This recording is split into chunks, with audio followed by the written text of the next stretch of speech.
Social media पर लालची विज्ञापन देखकर गहने खरीदने वाले सावधान हो जाए। सूरत निवासी हरेश सांकड़ा सरिया का कड़ोदरा स्थित मोनिका ज्वेलर्स के साथ एक कड़वा अनुभव रहा।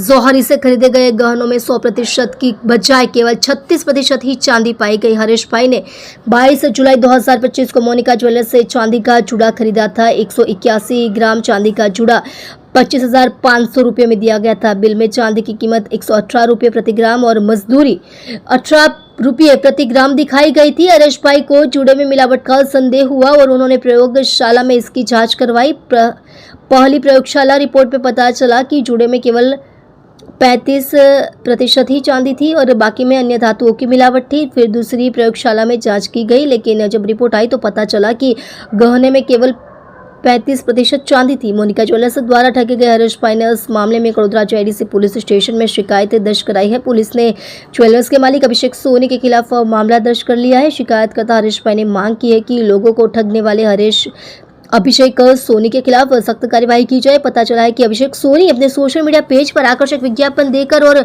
मिलावटी आभूषण बेचकर लोगों को ठग रहा था। आप देख रहे हो MPS 24 live news channel Parasmal Prajapati के साथ। जी आपનું નામ? મારું નામ હરેશભાઈ સાંકડા સરિયા છે।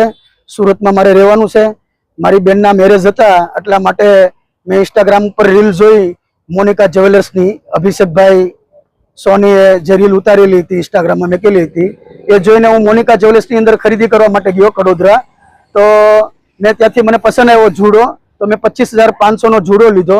અમને એમને ભાવ ભર્યો 100%નો અને મને શંકા ગઈ એટલે 100%નો ભાવ લીધો છે। તો શંકા ગઈ એટલે મેં જુડો ચેક કરાવ્યો અલગ અલગ બે જગ્યા પર, સરકાર માન્ય જે ચેક કરે ને ટેસ્ટિંગ કરે ને ત્યાં ચેક કરાવ્યો। તો અંદર ચાંદી નીકળ્યું 34% નીકળ્યું, બરાબર। બંને જગ્યાએ 34% નીકળ્યું અને પૈસા મારી પાસેથી 100%ના લીધા, બરાબર। એટલે મારી પાસેથી ડબલ ઉપર 3 ગણા પૈસા વધારે લઈ લીધા છે।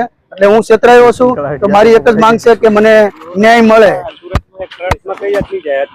રીલ્સ માં તો અલગ અલગ પ્રકારની જાહેરાત કરેલી હતી કે 100% તમને ડિસ્કાઉન્ટ મળશે, 5% ડિસ્કાઉન્ટ મળશે અને અમારી ત્યાં મેકિંગ ચાર્જ તમને પાછો આપી દેવામાં આવશે અને તમને વસ્તુ ના ગમે તો અને આમ ને તેમ ને એવું બધું બોલતા હતા અને વસ્તુ અમારે ત્યાં સારી મળી જશે ને એવું બધું હતું। એટલે અમે રીલ જોઈને ત્યાં ગયા હતા ખરીદી કરવા માટે અને અમે છેતરાયા। દિવાળીનો તહેવાર આવે છે, લોકોની છેતરાઈ માટે શું અપીલ કરશો? દિવાળીનો તહેવાર આવે છે તો એટલા માટે હું બધી આમ જનતાને અપીલ કરવા માંગુ છું કે હું તો મોનિકા જ્વેલર્સ કડોદરામાં છેતરાયો છું, તમે પણ નહીં છેતરાતા કોઈ પણ જ્વેલર્સની અંદર, એવી મારી માંગ છે કે 100%ના પૈસા લઈ લેશે અને વસ્તુ 34% જ આપે છે।